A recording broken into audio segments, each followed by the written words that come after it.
Assalamualaikum warahmatullahi wabarakatuh. Di video kali ini kita akan membahas materi IPA kelas 7, yaitu di materi tentang jaringan. Dalam sistem organisasi kehidupan, dari yang paling kecil sel, kemudian jaringan, organ, sistem organ, dan juga organisme. Di video kali ini kita akan membahas tentang jaringan. Untuk materi lainnya di sistem organisasi kehidupan, bisa kalian lihat videonya di channel ini. Kita mulai dulu dari pengertian. Ya, pada organisme bersel satu atau uniseluler, semua fungsi hidup dilakukan oleh sel tunggal itu sendiri.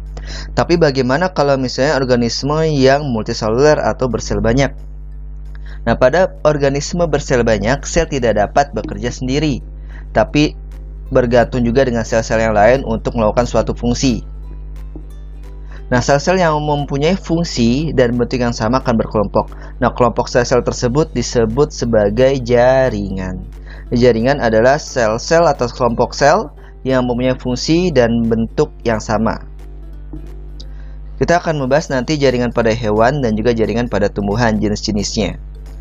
Jadi kamu harus bisa mempelajari jenis-jenisnya apa sih jaringan pada hewan dan tumbuhan, bentuknya seperti apa, dan juga fungsinya apa.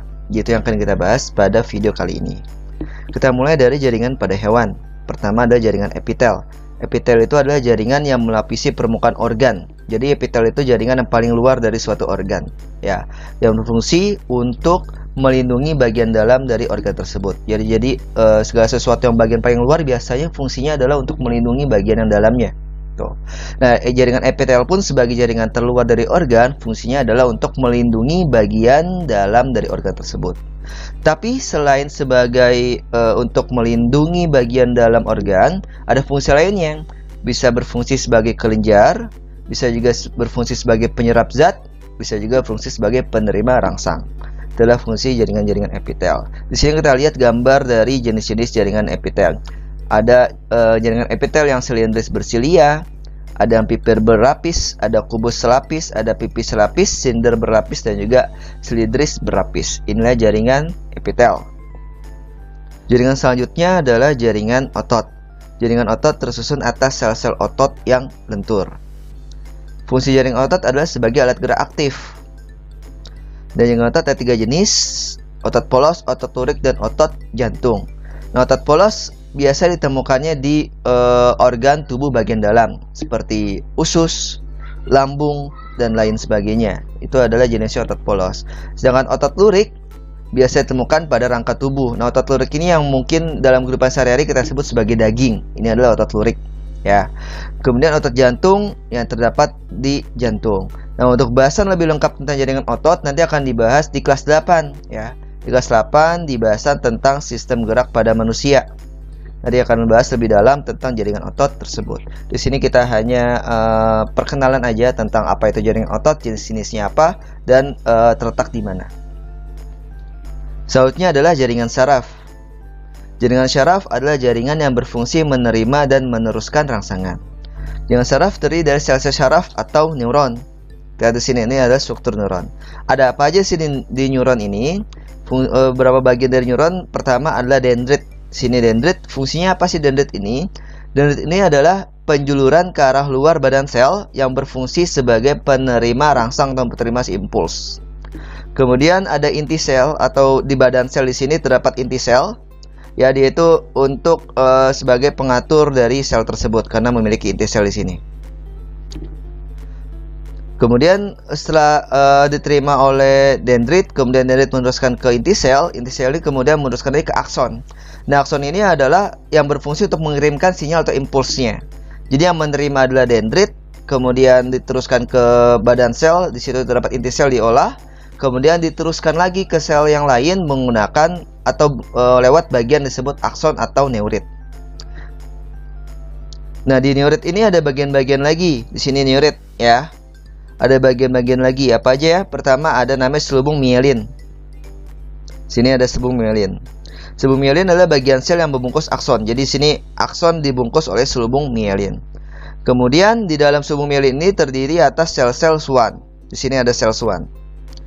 Nah, di bagian akson ini yang tidak tertutup oleh selubung mielin disebut adalah nodus Ranvier. Kemudian di sini ada terminal akson, dan disinilah tempat bertemunya sel syaraf satu dengan sel syaraf lainnya. Jadi dari sel syaraf satu ke sel syaraf lainnya diteruskan ke akson. Nanti akson di sini diteruskan lagi ke dendrit sel syaraf lainnya. Kemudian jaringan hewan yang keempat adalah jaringan penyokong. Jaringan penyokong berfungsi untuk memberi bentuk tubuh, melindungi tubuh, dan juga menguatkan tubuh. Jaringan penyokong ada 4 jenis di sini. Ada jaringan ikat, jaringan tulang rawan, jaringan tulang, kemudian jaringan darah. Di sini kita akan lihat. Pertama adalah jaringan ikat. Jaringan ikat berfungsi untuk mengikat jaringan lain agar tetap pada tempatnya. Ada 2 jenis jaringan ikat, yaitu tendon dan juga ligamen. Tendon adalah jaringan ikat yang menghubungkan otot dengan tulang. Di sini ya. Jadi otot atau daging itu bisa menempel pada tulang karena diikat oleh jaringan namanya tendon.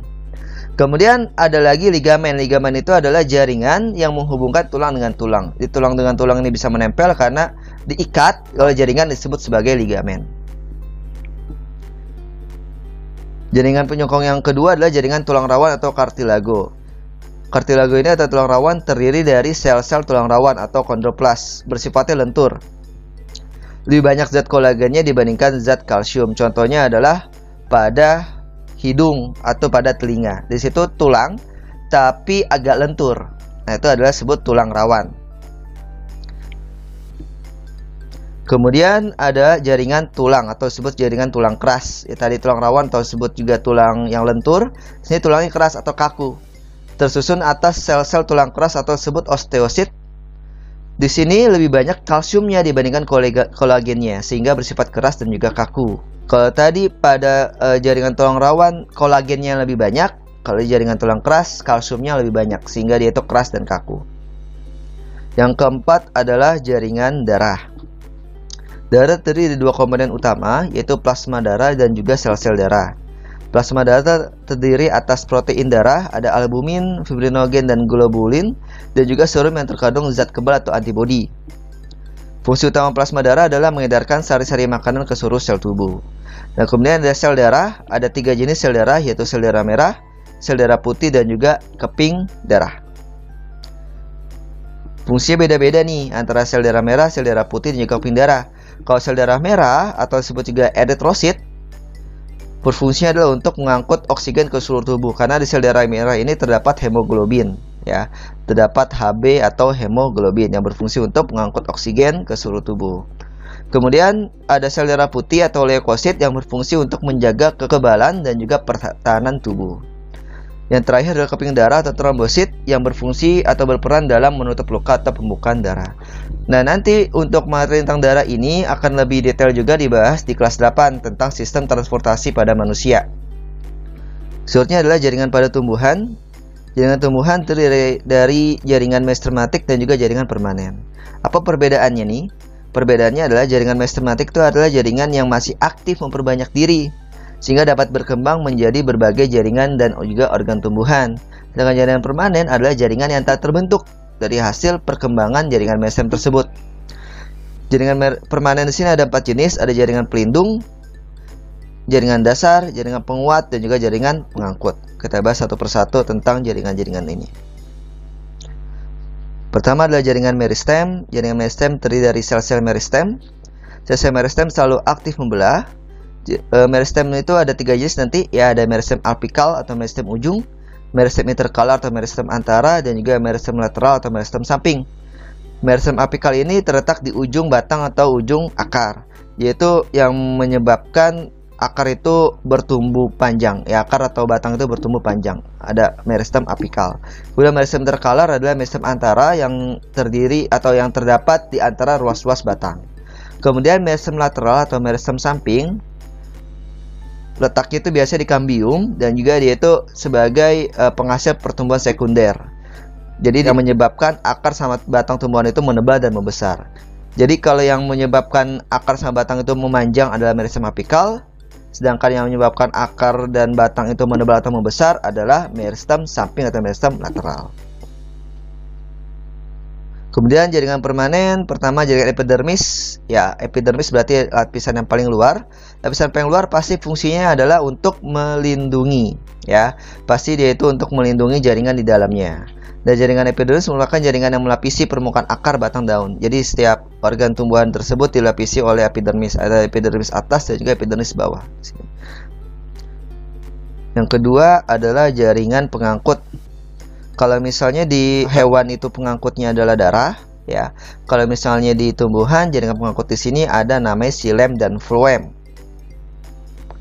Kalau daun posisinya ada di sini, xilem dan floemnya di jaringan pada daun, sedangkan pada batang posisi seperti ini. Xilem di bagian dalam, floem di bagian luar, dibatasi oleh kambium di sini. Ya, xilem di bagian dalam, floem bagian luar. Nah, xilem itu apa sih? Xilem itu adalah jaringan pengangkut yang berfungsi untuk mengangkut air dan garam dari akar ke daun. Sedangkan floem fungsinya adalah dari hasil fotosintesis daun tersebut diedarkan ke seluruh tubuh. Di xilem itu mengangkut bahan baku, floem itu mengangkut zat makanan yang sudah jadi, gitu. Kemudian jaringan parenkim, sini jaringan parenkim atau disebut jaringan dasar karena merupakan penyusun sebagian besar organ tumbuhan. Jadi semua organ tersebut terdapat jaringan parenkim ini, maka disebut jaringan dasar. Nah, pada daun di sini tersusun atas dua, yaitu namanya jaringan palisade dan juga jaringan spons. Di sini terdapat klorofil, maka terjadi fotosintesis pada daun terjadi di jaringan palisade ini, atau jaringan palisade dan jaringan spons atau jaringan parenkim ini. Karena di sinilah terdapat klorofil, ya. Selain itu, jaringan parenkim pun berfungsi untuk menyimpan makanan. Yang terakhir yaitu jaringan penguat atau jaringan pengokong pada tumbuhan, ada dua juga. Di sini ada kolenkim dan juga sklerenkim. Kalau kolenkim itu berfungsi sebagai jaringan penguat maupun penyokong pada organ tumbuhan serta masih aktif mengadakan pertumbuhan dan pengembangan. Dan letaknya dia itu di bawah jaringan epidermis. Sedangkan jaringan sklerenkim, jaringan penyokong yang dijumpai pada organ tumbuhan dan tidak lagi mengalami pertumbuhan. Jadi kalau kolenkim masih aktif pertumbuhan, sedangkan sklerenkim sudah tidak ada lagi pertumbuhan atau perkembangan. Letaknya adalah lebih dalam dari kolenkim. Jadi kolenkim itu ada di luar, di bawahnya epidermis. Kalau misalnya sklerenkim agak di bawahnya lagi. Ya, demikian materi tentang jaringan hewan dan jaringan tumbuhan. Kurang lebihnya mohon maaf, semoga bermanfaat. Wassalamualaikum warahmatullahi wabarakatuh.